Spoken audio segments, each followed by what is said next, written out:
There I am. Turn my timer. Good morning, everyone. Pastor Kelley here for Gracethoughts 3.5, Friday edition. Now, I will be, I'm a little late today because I overslept last night, so that's a good thing. I don't sleep very much. Now, before we dive in, well, let me just dive right in. We've been talking about who is God. What is God really like? Who is God? When we talk about the Lord, I got my timer down here, make sure I don't go too long here. There we go. We've been talking a little bit throughout the week, and we're going to go all through the next week or two, 3.5 minutes. We can stretch it out a little bit. But I was thinking this morning before I got here on the live here, how we reduce God to a God that we can manage. That'd be a legal God, like the rich young ruler. The rich young ruler comes as God, just show me what to do. Give me a list of what to do. In other words, hey, I've obeyed the law here, here, and here. I've done really well. And he's really looking for a pat on the back from the Lord. And the Lord just said, go and sell. Hi, good morning, Don. Good to have you with us as always. This is probably your afternoon now. You get up so early. And sell all that you have and give it to the poor.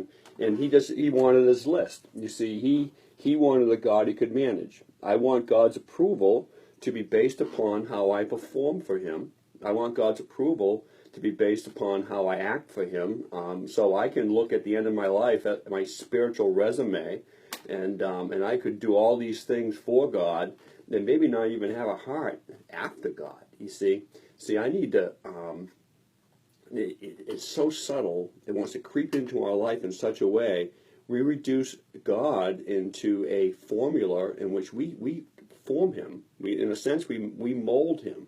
This is what God wants of me. So I have a God that wants me to live this way, to act this way, to perform this way. And as long as I do those things, I'm good. It doesn't have to have anything to do with me and what's really happening with me. We make him permissible. In other words, we give ourselves permission in God's name for certain things. And we allow God to really just sort of bend around who we are. Now we want to look at in the next few weeks, we want to look at the holiness of God and the righteousness of God. And what does that mean for us today, 2017, in this current culture in which we're living? Because those are important attributes of God.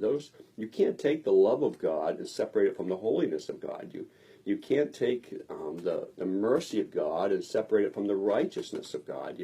They're all who God is. So we need to take the entire attributes of God, the character and nature of God, and all put it into the same blender, if I could use that term, to get a full-orbed picture of who God is. Now, we're going to be looking at these things in little pieces, but understanding it all goes into the blender. Like the rich young ruler, just reiterating before I close, we cannot dictate who God is. We cannot formulate God in our own formula, by our own performance, and by my own actions. If I can contain God, if I can live this life without needing him, without needing mercy and grace, chances are I've deceived myself into, as James says, a false premise. Good morning, everyone. Again, some of you are just coming on, and I'm just getting off. Hey, remember, if I see you Monday morning, I'll be here Monday morning about 7:45. I'm over time, but I'll be preparing for the Super Bowl, so I might be a little distracted.